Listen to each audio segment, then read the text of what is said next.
hadapannya, penuhiku bertepuk tangan dan memujimu, bersuka dan bergembira. Mari semua nyatakan musim baru di sini, mengisytiharkan kemenangannya, perintah bersama. Dia batu penjuru, dialah putra Allah, tempat kami membangun, pintu maut tertutup. Sekarang ku menyembahmu, mengasihimu selalu, mengangkatku dari gelap ke dalam terangmu. Ku bersatu bersama, berpegang teguh di dalam kasih Tuhan. Dialah pohon anggurku, sebagai batu yang hidup. Mari membangun.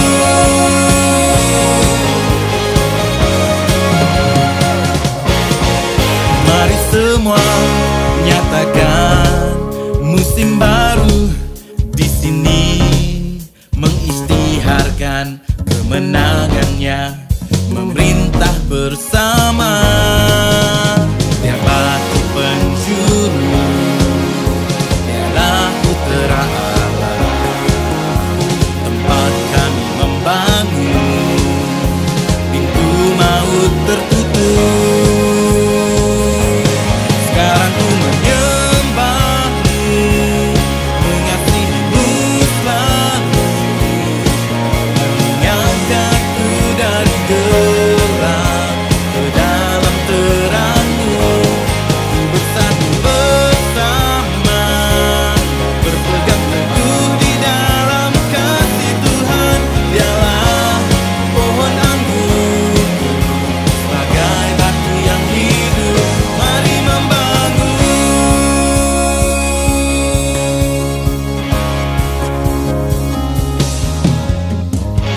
Ku membangun kebenaran, menghancurkan dosa dengan kuasa salibmu. Bangkitkanku dengan kuasa-Mu, kekuatanku menjadi laskar perkasa. Sekarang ku menyembahmu, mengasihimu selalu, mengangkatku dari gelap ke dalam terangmu. Bersatu bersama, berpegang teguh di dalam kasih Tuhan. Dialah pohon anggurku, sebagai batu yang hidup. Mari membangun, mari kita membangun, bersatu hati bersama, ikut mempersembahkan hidupku padanya.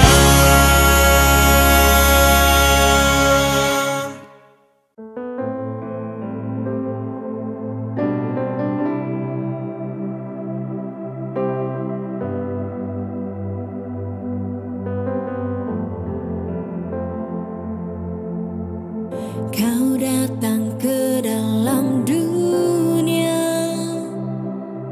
tunjukkan kasih Bapa Syurgawi. Tiada yang tahu Dialah Bapa, Engkau yang berseru, kami anak-Mu.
hancur dan kecewa, terasa sakit, hilang harapan. Ku rasa malu dan berpaling, dan ku berseru memanggil Engkau dengan tangan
bersujud, Kau yang berikanku hidup, kasih-Mu Tuhan.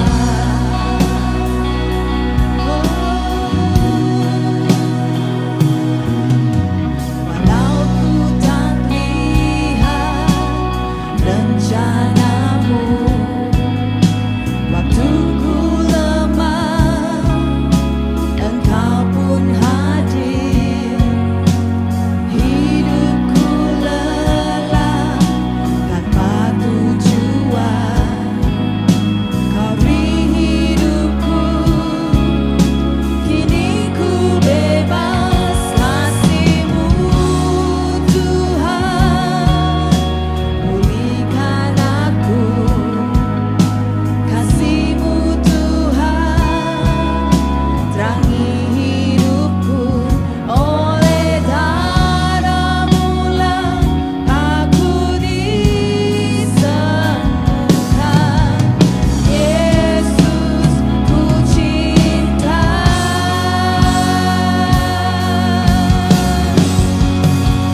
Ku kagum akan Engkau, penuhi kasih-Mu Tuhan, penuhi kasih setia-Mu.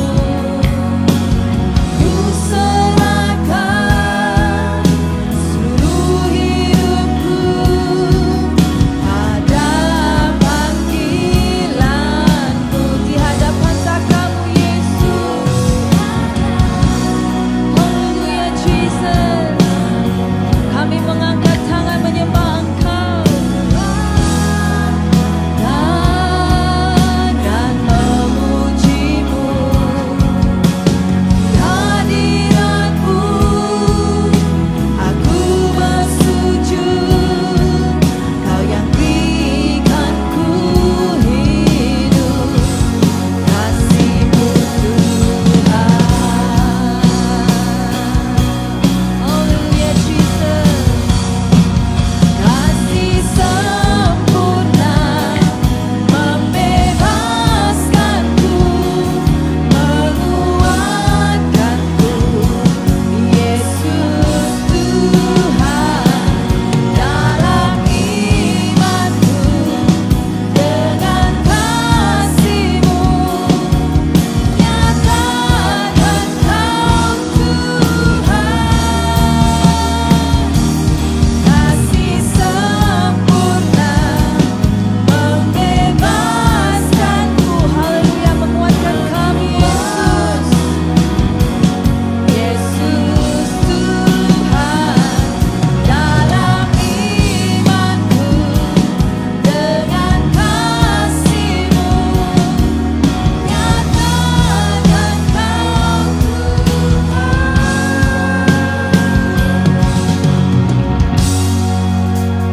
Ku kagum akan Engkau, Yes Jesus. Penuhi kasih setia-Mu, ku serahkan seluruh hidupku pada panggilan-Mu, di hadapan-Mu Tuhan.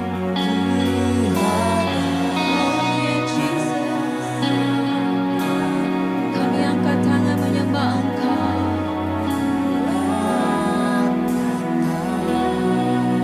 Yang memuji di hadirat-Mu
Bapa di surga, kami bersyukur Tuhan buat semua kebaikan-Mu Tuhan, buat kasih karunia-Mu yang besar dalam kehidupan kami, yang sentiasa menopang kami Tuhan, yang sentiasa menuntun kami ya Bapa. Terima kasih ya Tuhan, layaklah Engkau untuk kami puji, layaklah Engkau untuk kami tinggikan sampai selama-lamanya Bapa. Haleluya, haleluya. Beri kemuliaan bagi Tuhan Yesus. Haleluya. Haleluya, amin.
Shalom, apa kabar semua jemaat Tuhan? Kita sangat bersyukur karena pada hari ini kita bisa kembali datang bersama-sama memuji dan menyembah Tuhan. Amin, saudaraku. Mari kita siapkan hati kita untuk mendengarkan firman Tuhan. Dan sebelum itu saya senang sekali mengajak saudara untuk berdoa buat firman Tuhan yang kita dengar sebentar. Mari kita berdoa bersama-sama. Haleluya. Bapa di sorga, kami serahkan Tuhan hati kami ke dalam tangan-Mu Tuhan, telinga kami ke dalam tangan-Mu, supaya Tuhan kami bisa mendengar dan menaruhkan benih firman itu dalam hati kami, supaya Tuhan kami bisa melihat pertumbuhan benih itu dalam kehidupan kami dan memberikan pengaruh impact yang luar biasa. Terima kasih Tuhan, terima kasih Bapa, kami siapkan mendengarkan firman-Mu Tuhan, berbicaralah kepada kami semua. Terpujilah nama-Mu Bapa, dalam nama Tuhan Yesus kami sudah berdoa dan mengucap syukur. Semua umat Tuhan yang percaya katakan amin. Puji Tuhan, haleluya. Saudaraku yang seiman dalam Tuhan, kita terus berbicara tentang hati, amin. Karena kita tahu bahwa ketika kita bisa menjaga hati kita dari tercemar daripada apa yang ada di sekeliling kita, maka kita bisa mengerti dan tahu rencana Tuhan dalam kehidupan kita. Maka pentingnya hati kita itu dijaga. Dan kita tahu juga bahwa ketika hati kita tercemar, apa yang kita ucapkan dari lidah kita juga itu akan tercemar, saudaraku. Jadi di sini pentingnya kita mengerti akan hati itu perlu dijaga. Dan kita akan berbicara lebih dalam lagi mengenai hati ini, yaitu ketika hati kita tercemar, ia akan menguasai lidah kita. Amin. Dia akan menguasai lidah kita, terutamanya di dalam kita membangun hubungan dengan orang lain. Ini sangat penting, saudaraku. Sebab di dalam Amsal pasal 18 ayat ke-20 hingga 21, bunyi firman Tuhan sedemikian. Ayat yang ke-20, perut orang dikenyangkan oleh hasil mulutnya. Ia dikenyangkan oleh hasil bibirnya. Hidup dan mati dikuasai lidah. Siapa suka menggemakannya akan memakan buahnya. Siapa mendapat istri, ia mendapat sesuatu yang baik dan ia dikenan Tuhan. Amin. Haleluya. Saudara yang beriman dalam Tuhan. Ketika kita lihat ayat ini, ia berkaitan dengan lidah kita. Ketika lidah kita itu menghasilkan perkataan yang negatif, maka hasil yang kita dapat juga negatif. Tetapi ketika kita mengeluarkan perkataan yang baik, maka buah yang kita terima ini juga baik. Itu sebabnya firman Tuhan mengatakan perut orang dikenyangkan oleh hasil mulutnya. Ia dikenyangkan oleh hasil bibirnya. Amin. Apa yang kita ucapkan keluar dari perkataan mulut kita, itulah yang akan mengenyangkan kita. Dan itu juga lah yang akan menjadi hasil yang kita dapatkan daripada lidah yang kita ucapkan. Daripada perkataan yang kita ucapkan melalui lidah kita. Amin, saudaraku. Lalu yang simpan dalam Tuhan. Kita tahu bahwa lidah itu sangat berkuasa. Ia boleh mengawal kehidupan saudara dan saya. Itu sebabnya dalam Amsal 18:20 mengatakan tadi, perut yang dikenyangkan oleh hasil mulutnya dan dikenyangkan oleh hasil bibirnya. Jadi kita lihat di sini, Dan kita perlu mengerti bahwa perkataan yang kita ucapkan dan cara kita ucapkan keluar perkataan itu dan ekspresi kita ketika kita berbicara itu akan menentukan hasilnya ataupun keberhasilan sesuai dengan apa yang dibicarakan oleh Amsal tadi. Ini saudaraku yang simpan dan ini perlu kita mengerti. Walaupun kita seorang yang berpendidikan atau memiliki pengaruh yang besar di dalam suatu masyarakat ataupun di dalam keluarga kita, mungkin kita bisa berbicara tentang sesuatu yang menjadi profesi kita dengan baik. Tapi belum tentu saudara bisa berbicara baik dengan orang-orang yang di sekitar saudara. Ramai orang kita lihat mereka ini orang yang berpendidikan tinggi, mereka ini memiliki profesi yang baik. Mereka begitu luar biasa di dalam pekerjaan mereka, di dalam apa yang mereka kerjakan keluar. Tetapi di dalam hubungan mereka dengan teman-teman mereka, hubungan mereka dalam keluarga ataupun pasangan sebagai suami istri, mereka gagal saudaraku. Kenapa? Karena perkataan yang mereka keluarkan itu adalah perkataan yang jahat yang timbul dari hati mereka. Itu sebagai saudaraku, kita perlu mengerti bahwa ketika hati kita tercemar, lidah kita tidak terjaga, maka perkataan yang kita keluarkan ini jahat, ia seperti api. Amin saudaraku, api yang bisa membakar orang lain. Itu sebabnya dalam Yakobus 3:6 mengatakan, Yakobus 3:6, lidah pun adalah api. Ia merupakan satu dunia kejahatan dan mengambil tempat di antara anggota-anggota tubuh kita sebagai sesuatu yang dapat menodai seluruh tubuh dan menyalakan roda kehidupan kita. Sedangkan ia sendiri dinyalakan oleh api mereka. Bayangkan saudara yang simpan dalam Tuhan. Firman Tuhan mengatakan bahwa lidah pun adalah api yang merupakan satu dunia kejahatan. Jika tidak dikendalikan, ia akan membawa kehidupan keseluruhan hidup kita ini terjerumus ke dalam hal yang jahat. Karena kita sedang mengeluarkan perkataan yang jahat dari hati kita, yang jahat dari hati kita yang tercemar. Maka perkataan kita itu seperti api. Firman Tuhan katakan bahwa ia satu ke dunia kejahatan yang mengambil tempat dalam tubuh kita. Maka saudaraku, lidah itu harus kita jaga. Amin. Karena lidah itu benar-benar menentukan kehidupan dan kualiti hidup kita. Jadi kalau kita bisa lihat saudaraku, kualiti hidup seseorang itu kita lihat ketika dia berbicara.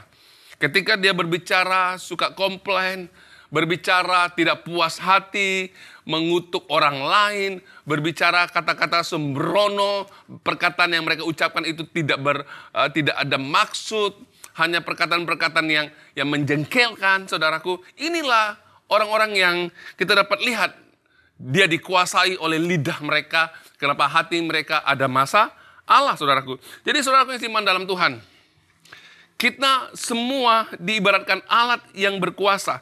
Amin. Lidah itu diibaratkan sebagai alat yang berkuasa. Di mana ia menentukan kualiti kehidupan kita. Amin. Ketika kita berbicara keluar, ada kuasa. Ketika kita mengutuk orang menggunakan lidah kita, orang itu akan tersakiti. Ketika kita mengucapkan berkat atas orang itu akan merasa senang dan merasa diberkati. Maka lidah itu harus dijaga, saudaraku. Amin. Itu sebabnya Yesus mengajarkan kita untuk menjaga lidah kita. Amin, saudaraku.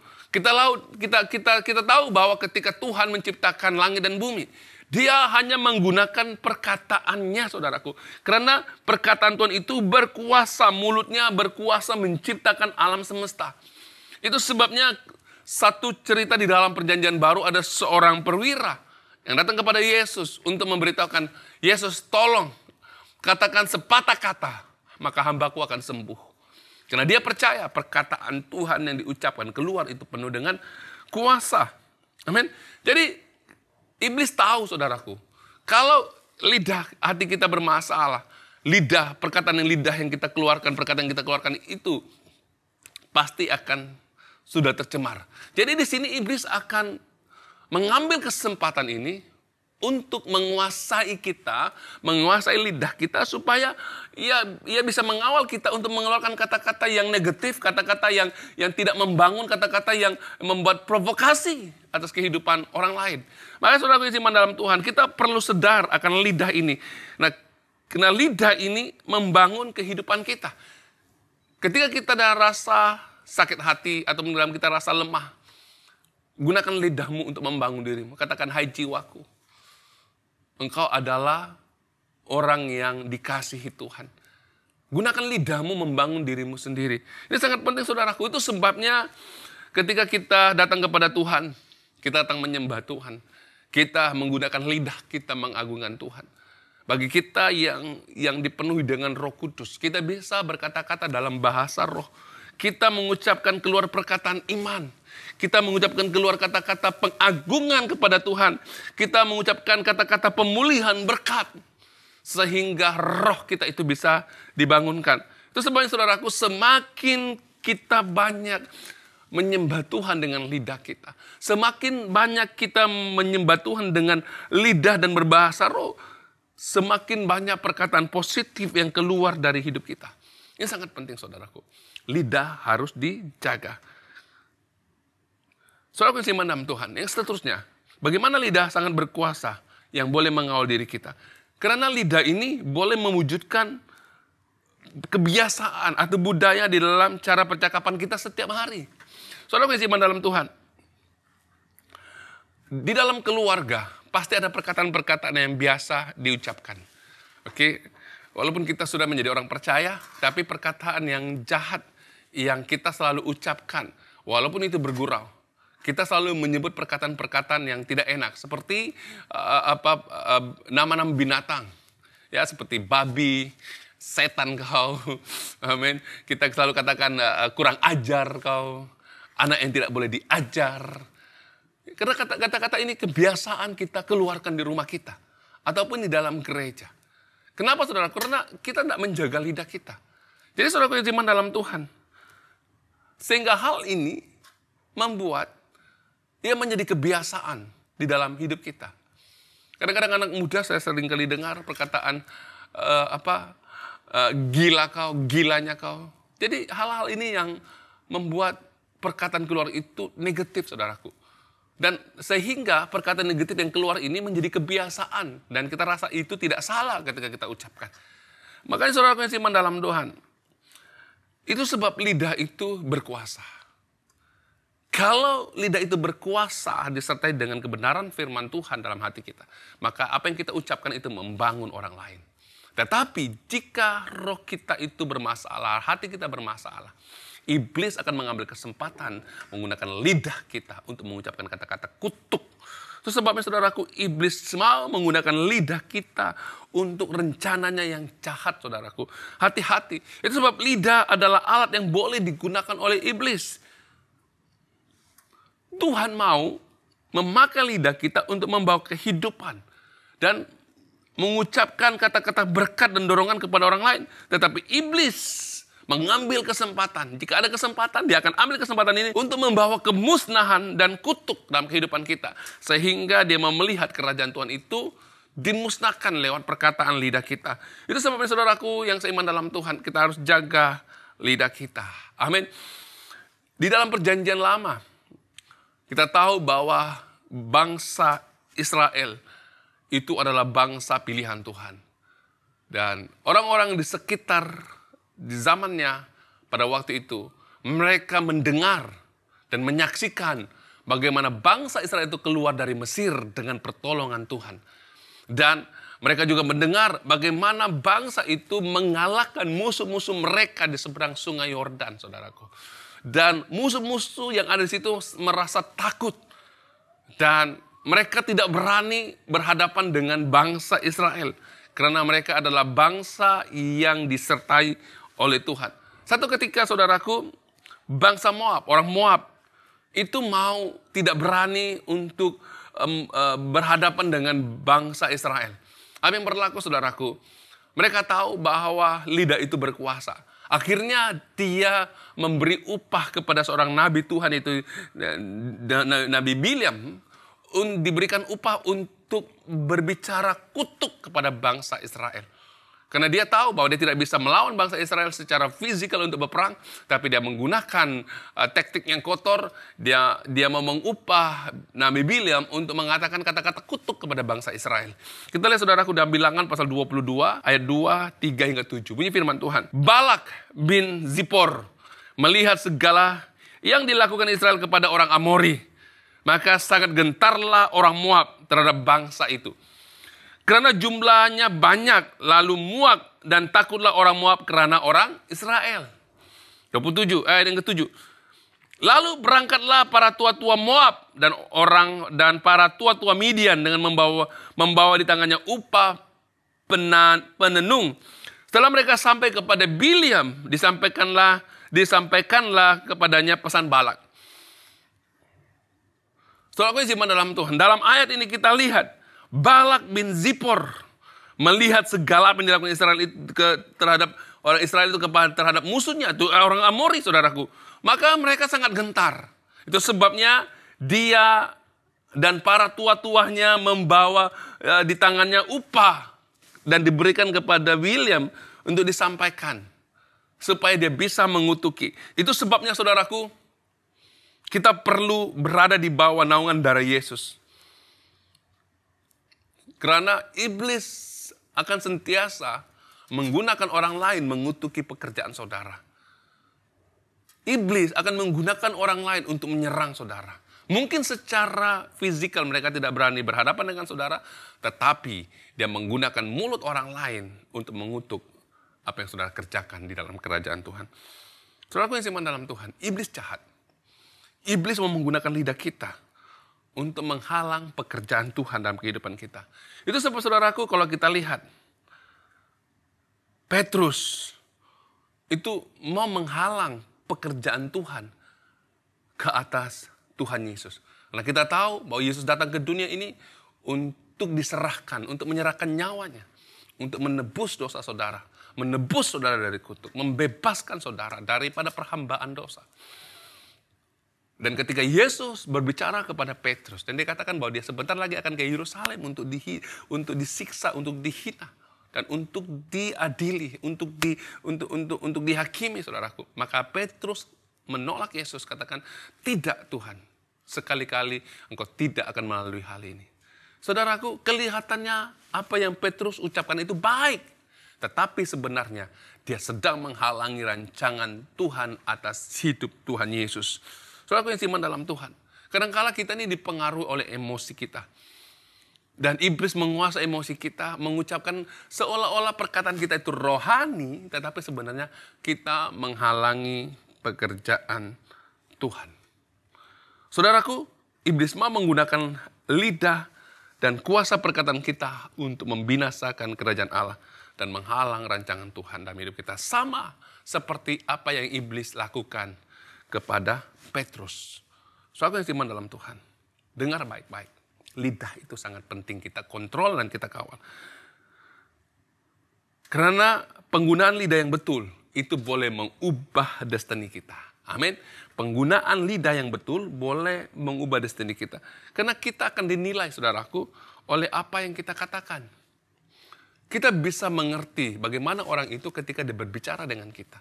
Adakah orang ini berpura-pura? Adakah orang ini hanya manis di bibir ketika dia mengucapkan kata-kata, tetapi kita tahu di belakang kita dia mengutuk kita, dia memperkecilkan kita, menghina kita, saudaraku. Jadi itu dari mulut. Ketika kita bisa menjaga lidah kita, maka ia akan mengubah destiny saudara dan saya. Kita baca, saudaraku, yang Yakobus 3 ayat 1 hingga 2. Yakobus 3 ayat 1 hingga 2, bunyi firman Tuhan. Saudara-saudara, janganlah banyak orang di antara kamu mau menjadi guru. Kenapa, saudaraku? Jangan mau menjadi guru. Maksudnya seorang guru ini dia sentiasa mengajar dengan perkataan-perkataan mereka yang banyak sekali.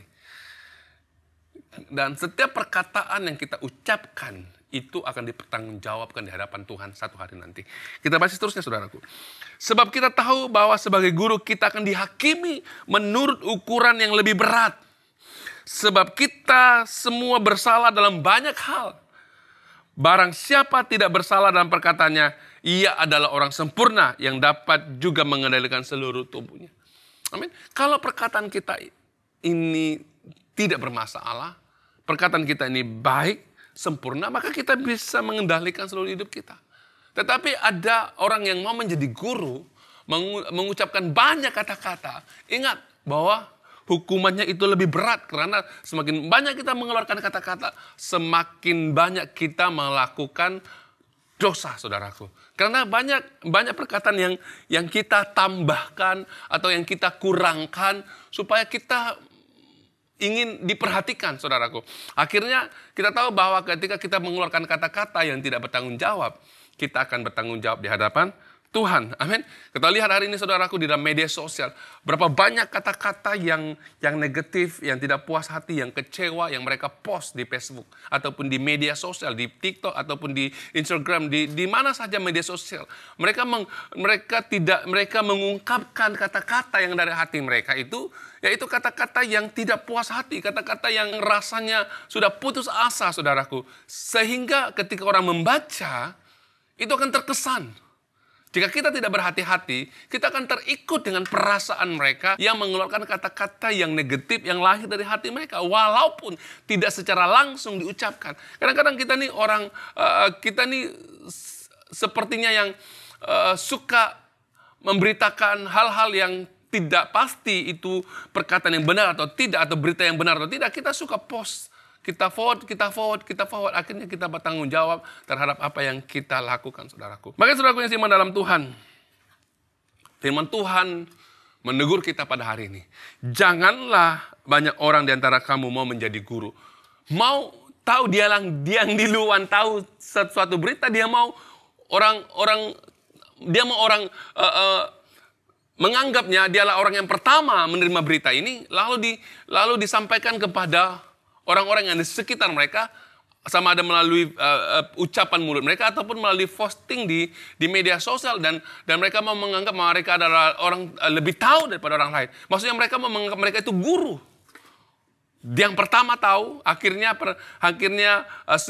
semua apa yang dikatakan itu tidak benar. Akhirnya saudara dan sayalah yang akan menanggung perbuatan itu jika kita melakukan hal ini.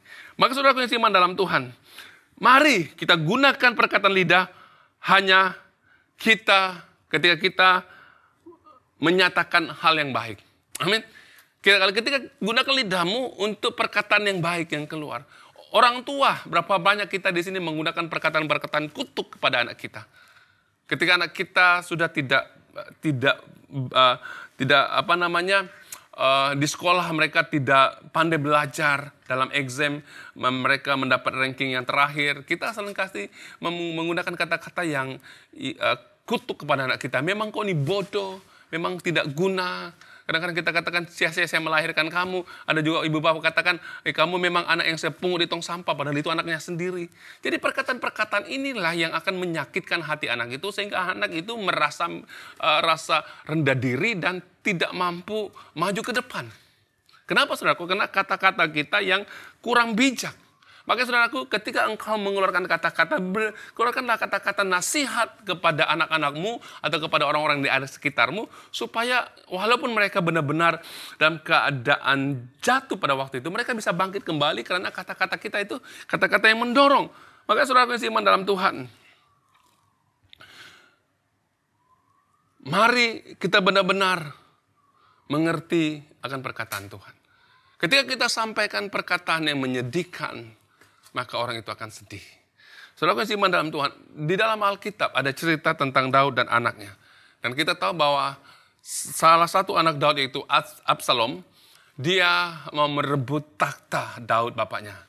Apa yang berlaku, saudaraku, dia kumpul orang-orangnya dan dia berusaha untuk mau membunuh seluruh keluarga Daud termasuk Daud. Tapi Daud ini adalah seorang bapak yang benar-benar mengasihi anaknya. Walaupun dia mau dibunuh, tetapi dia tetap mengasihi anaknya. Saudaraku, satu ketika peperangan, di mana pahlawan-pahlawan Daud menyerang kumpulan anaknya Absalom. Dan pada waktu itu Absalom mati, saudaraku. Kita lihat bagaimana respon orang-orang Daud ketika dia tahu bahwa anaknya sudah mati. Bagaimana dia mengucapkan kata-kata ini kepada orang tuanya. Kita lihat, saudaraku, 2 Samuel 18, 19 hingga 24. Bunyi firman Tuhan. Kemudian berkatalah Ahimaaz bin Sodak, biarlah aku berlari menyampaikan kabar yang baik itu kepada raja, bahwa Tuhan telah memberi keadilan kepadanya dengan melepaskan dia dari tangan musuhnya. Siapa dia, saudaraku? si Hamimas bin Zadok ini mau memberitahukan Daud bahwa anaknya itu adalah musuhnya yang telah mati. Kita lihat saudaraku. Karena itu sebab dia mau dahulu, dia duluan memberitahu Daud bahwa musuhnya sudah mati. Maksudnya anaknya sudah mati, saudaraku. Kita lihat yang seterusnya. Tetapi berkata Yoab kepadanya, pada hari ini bukan engkau yang menjadi pembawa kabar. Pada hari lain boleh engkau yang menyampaikan kabar. Tetapi pada hari ini engkau tidak akan menyampaikan kabar karena anak raja sudah mati. Lalu berkata Yoab kepada seorang Etiopia, pergilah beritahukanlah kepada raja apa yang engkau lihat. Orang Etiopia itu sujud menyembah kepada Yoab lalu berlari pergi. Tetapi berkatalah sekali lagi Ahimas bin Zadok kepada Yoab, apapun yang terjadi izinkanlah juga aku berlari pergi menyusul orang Etiopia itu. Tetapi kata Yoab, mengapa engkau mau berlari pergi? Anakku, apakah engkau membawa kabar yang menguntungkanmu? Jawabnya, apapun yang terjadi aku mau pergi berlari. Lalu berkata Yoab kepadanya, kalau demikian larilah. Maka berlari Hamimas mengambil jalan dari lembah Yordan sehingga mendahului orang Etiopia itu.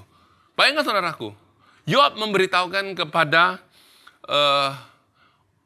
orang Etiopia untuk pergi memberitahukan apa yang terjadi dalam peperangan itu. Tetapi Hamimas ini saudaraku, dia yang mau pergi memberitahu. Dia bersemangat sekali saudaraku. Memberitahu kepada Daud bahwa anaknya telah mati. Bayangkan saudaraku, Hamimas ini dia merasa gembira sekali untuk memberitahukan bahwa anak Daud sudah mati. Absalom. Tapi saudaraku, Yoab tahu bahwa berita ini akan menyebabkan Daud sedih.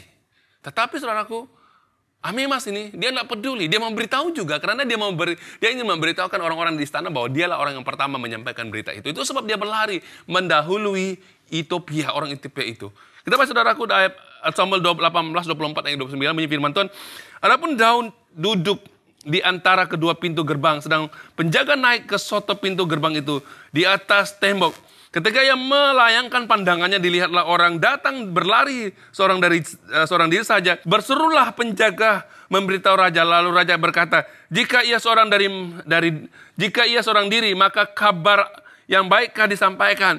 Sementara orang itu mendekat, penjaga itu melihat orang itu datang berlari, lalu penjaga itu menyerukan kepada penunggu pintu gerbang. Katanya, lihat, ada lagi orang datang berlari seorang diri. Berkatalah raja, itu pun pembawa kabar baik.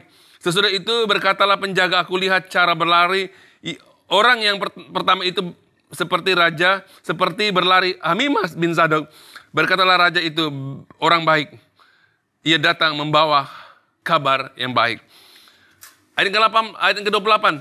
Lalu Hamimas berseru katanya kepada raja, selamat.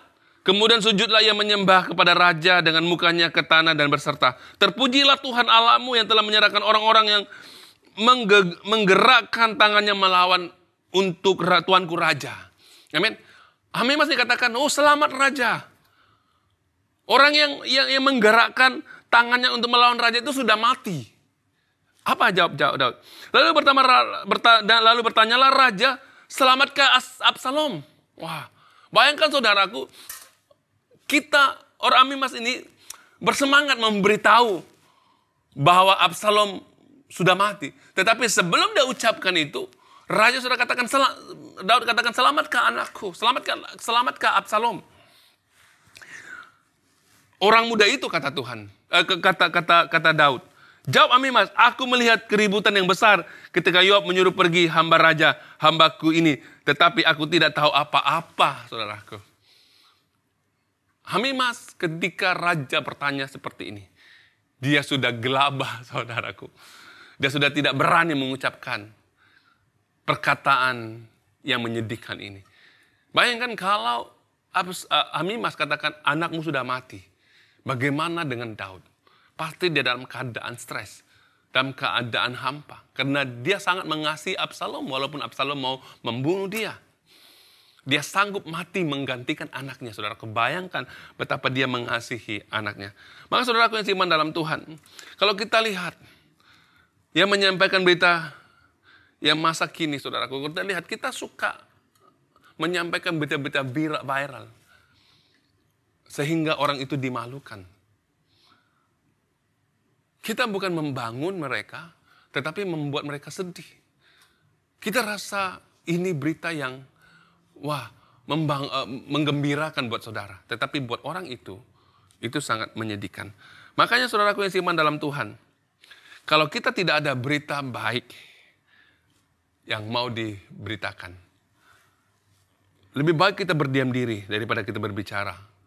Sehingga orang lain itu bisa disalah sangka. Maka saudaraku yang seiman dalam Tuhan, sangat penting. Kita perlu mengucapkan sesuatu perkataan yang tidak menyenangkan, namun kita boleh membawa transformasi dan perubahan dalam hidup orang itu.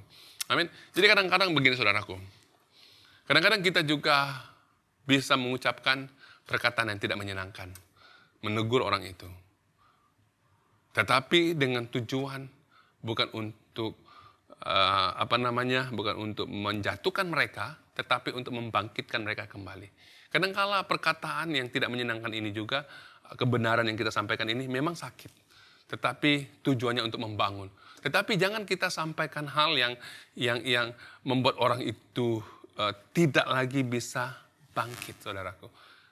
Karena ada motif yang salah seperti Amimas. Motifnya salah, saudaraku. Dia mau memberitahukan raja anaknya sudah mati. Peristiwa ini benar, tapi bagaimana dia bisa mengolah kata-kata ini supaya dalam keadaan perkataan tidak menyenangkan ini, Daud itu bisa bangkit kembali. Itu sebabnya ketika Daud tanya, hidupkah Absalom? Apa kata Amimas? Dia katakan, aku tidak tahu, yang aku dengar orang beribut-ribut saja di sana. Bayangkan saudaraku, karena dia tidak tahu bagaimana untuk membalas kata-kata Daud. Kita lihat saudaraku 2 Samuel 18 ayat 33. Maka terkejutlah raja dan sangat sedih. Ini ketika Daud tahu anaknya mati. Ia naik ke anjung pintu gerbang lalu menangis. Dan beginilah perkataannya sambil berjalan. Anakku Absalom, anakku, anakku Absalom. Ah, kalau aku mati, menggantikan engkau Absalom, anakku, anakku.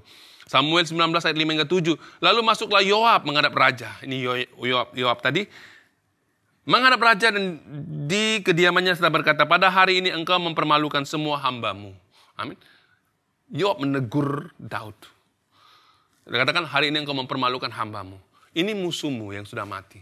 Tapi engkau lebih memperhatikan musuhmu daripada orang-orang yang mentaati engkau, pahlawan-pahlawanmu yang bersama dengan engkau. Ini kata Yoab. Kita lihat, pada hari ini engkau mempermalukan hambamu dan telah menyelamatkan nyawamu pada hari ini, dan nyawa anak-anakmu laki-laki dan perempuan, dan nyawa istri-istrimu, dan nyawa gundik-gundikmu. Dengan mencintai orang yang membenci kepadamu, dan dengan membenci orang-orang yang cinta kepadamu, karena pada hari ini engkau menunjukkan bahwa panglima-panglima dan anak-anak buah tidak berarti apa-apa bagimu. Bahkan aku mengerti pada hari ini, bahkan seandainya Absalom masih hidup dan kami semua mati, pada hari maka itu kau pandang baik.